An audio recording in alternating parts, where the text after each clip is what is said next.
This chapter is going to be all about bonding, most especially intermolecular bonding, bonding between molecules. Let's talk in general about bonding. If you recall from last year and from your biology class, ionic bonding is the bonding that takes place between ions, just like this crystal of salt, NaCl, that I have here. You will notice that even though we say NaCl, one Na, one Cl, it's really a whole lot of Na pluses and Cl minuses. The formula that we say is really just the lowest ratio of ions. We're not talking about individual molecules here. We're talking about a whole lattice full of molecules. And the attraction, the thing that keeps these together, is an electrostatic attraction, an attraction between the positives and the negatives. Then there's covalent bonds. Covalent bonds are the kind here in between carbon and oxygen in this CO2 molecule. No ions here, you'll notice, at all. The electrons in the bonds are being shared. You'll notice here, unlike the ionic, we have individual molecules here. Intramolecular bonds, or these bonds here between the C and the O. It's the bonds in between these molecules. Those are the intermolecular bonds. Whatever it is that keeps CO2s attracted to other CO2 molecules. That's what we mean by I-N-T-E-R, molecular bonds. Okay, so don't get those mixed up. Intramolecular, that's the attraction in a molecule, inside a molecule. Intermolecular, that's the attraction between molecules. Don't mix those up. Now, a metal is one other kind of bond we have to talk about, and that's a metallic bond. This is a pure metal. Not any kind of compound or molecule, but a pure metal. Aluminum, iron, copper. If you recall, metals conduct electricity. Why? Because of these electrons here. What you've got in a metal is a free flow of electrons. It's like the electrons don't really belong to each individual atom. They kind of travel around amongst all of the atoms. Think of a racetrack. And it's that free moving electrons that give you properties like conducting electricity or conducting heat. Now, you'll remember that ionic compounds conduct electricity too, but they only do it when they're dissolved in water. Metals conduct electricity as a solid. Ionic compounds don't do that. Another kind of bonding is network covalent bonding. These two pictures here are two examples of network covalent bonds. This one's a diamond, and this one's graphite. Both of those, you will recall, are just carbon. That's all they are. Carbon atoms bonded together. Diamonds in your jewelry and the graphite that's in your pencil are exactly the same thing. They're just carbon atoms. The difference between them is how they're bonded. A diamond has all of these carbons bonded in this big network of covalent bonds. That's what makes a diamond one of the strongest substances on Earth. Because you've got all these covalent bonds. No intermolecular things here, just intramolecular, very strong bonds. Silicon dioxide or sand is another example of that. Graphite here has that network covalent up here and down here. Layers. Network covalent in layers. It's intermolecular here, in between the layers. That's why graphite flakes off, and that's why we use it for a pencil, and it's not nearly as strong as a diamond. But what's breaking is not the network covalent bonds. It's these weak bonds in between the layers. Now let's think for a minute about changes of state, the difference between solids, liquids, and gases. Here's my solid. Very rigid. Atoms are pretty much in one spot. The only movement they're doing is a little bit of vibrating. That's a solid. Add a little warmth, we get liquid. Now the molecules are moving around. They're much freer to move around, more entropy, right? More disorder. But if we're talking about molecules, we're talking about something covalent here. We still haven't broken any intramolecular bonds. We're only talking about breaking bonds between molecules. Then, if I heat it up some more, now we've got gases. See how these molecules are escaping? That's what's turning it from a liquid into a gas. Right now, before you're at the boiling point, this pressure of the gas up here above the liquid is called the vapor pressure. When the vapor pressure equals the pressure outside, that's when you have boiling. And the liquid turns into a gas. Let's think about what happens when you put an ionic solid into a solvent. Well, in this case, we'll use water. Water is a very good solvent for something ionic. Remember, what we're not doing when we put an ionic solid into a solvent is a phase change. If we put salt in water, we do not have liquid salt. That's not what we've got. We've got aqueous salt. We've got salt dissolved in water. But what is it that makes something dissolve? There are essentially two forces that are helping something to dissolve. One is entropy, disorder. That is one thing that helps something dissolve. You go from the rigid solid to the more disordered solution. But let's talk about enthalpy, the energy reasons something dissolves. One of the rules of thumb about dissolving is like dissolves like.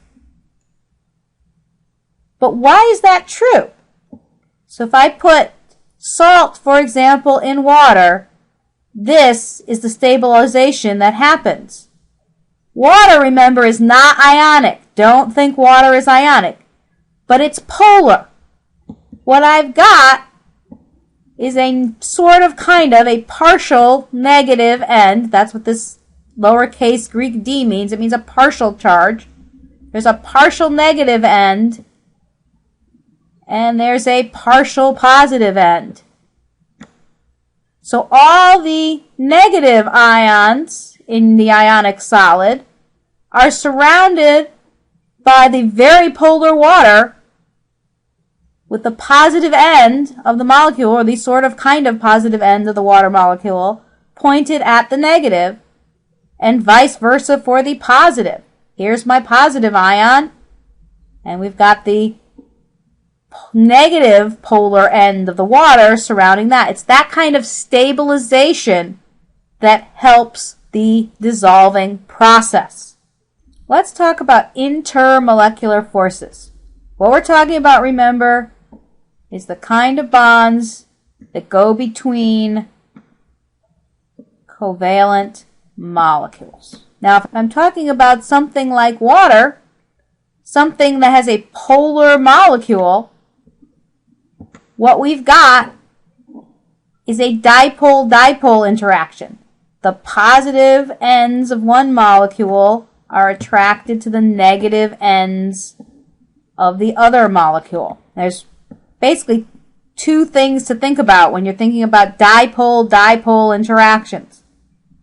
If the molecules are about the same size, about the same molar mass, then these intermolecular attractions are stronger if the molecule is more polar, which makes sense. If there's more of that positive end and negative end, if the positive end and the negative end are stronger. Remember, we're not talking ions here. We're talking still polar, but polar covalent. But the stronger that separation of charges is, the stronger the intermolecular bonds are going to be. If you have molecules of about the same polarity, then if it's smaller, then there's going to be a higher dipole-dipole attraction. And the reason for that is they can get closer together. Why does that matter? Well, it matters for things like boiling point. Let's go back to this page. Here's my liquid. Here's my solid. It's those intermolecular bonds I've got to break to go from this solid to this liquid to this gas. So the stronger those intermolecular bonds are, the more energy I'm going to have to put into it to break these intermolecular bonds. So the stronger those are, the higher the melting points, the higher the boiling points. Which is why water has such a very high melting and boiling point. Because it's a very polar molecule and there's a very strong attraction between those molecules. Now, hydrogen bonding is basically a subset of dipole-dipole interactions. It's an intermolecular attraction between the hydrogen atom in a polar bond and an unshared electron pair, usually in a fluorine, an oxygen, or a nitrogen. Okay? A hydrogen in one molecule and a fluorine, an oxygen, or a nitrogen in another molecule. Ammonia, for example. That is a hydrogen bonding example. This lone pair, you remember, that's here on the end, is attracted to this H. HF is another example. Remember, we're not talking about this bond, the covalent sharing bond between H and F. What we're talking about is this partial negative here being attracted to this partial positive here. We're talking about intermolecular bonding. Don't think hydrogen bonding is a bond anytime you have hydrogen, though. Remember, it's a special case of dipole-dipole interactions. You have to have a hydrogen that's involved in a polar bond, and you have to have a lone pair on another molecule doing the attracting. Okay? And that lone pair is probably on a nitrogen, an oxygen, or a fluorine. That's what hydrogen bonding is. Now, the last kind of intermolecular attraction we're going to talk about is London dispersion. The thing to remember about London dispersion is dispersion forces operate between all molecules. Polar molecules, nonpolar molecules, doesn't matter. Always there is London dispersion between everything. But if you don't have anything else, if you don't have a polar molecule, you don't have an ionic molecule, you don't have any other way these molecules get together, London dispersion is all you've got. London dispersion is essentially an idea of a temporary dipole. What you've got is you've got an atom with electrons in the outer ring, and they're moving. They're always moving. We forget that about electrons, but they're always moving. And what happens is, just by random chance, sometimes the electrons will all be over at one end of the molecule. And that'll make a temporary dipole. There'll be that whole partial positive and partial negative thing. But it only happens momentarily. It's not permanent dipole. It's a transient dipole. It just shows up by random chance. But when it does, it causes like a domino effect. If there's a positive end and a negative end of this molecule, that's going to make the molecule next door arrange itself to have a positive and a negative end, and so on and so forth. So we have this temporary attraction. And that's the only thing keeping nonpolar molecules together. Something like CO2, all you've got is London dispersion. Just remember, these dipoles, they're not permanent. You've got these random motion of electrons. It's all happening simply because electrons move randomly. Now, the two things to remember here are if two substances have about the same molar mass and shape, then dispersion forces are about equal, and the magnitude of the dipole-dipole attractions is the dominating factor. Okay? That is, if you've got London and you've got dipole, and they have the same molar mass, then it's the dipole-dipole attractions that are giving you intermolecular attractions. If, on the other hand, you have molar masses that are very different, even if you have dipole-dipole interactions, it's the London dispersion that's causing the intermolecular bonding. It means more in the intermolecular bonding. It's more of a factor. The substance with the higher molar mass has the strongest attraction.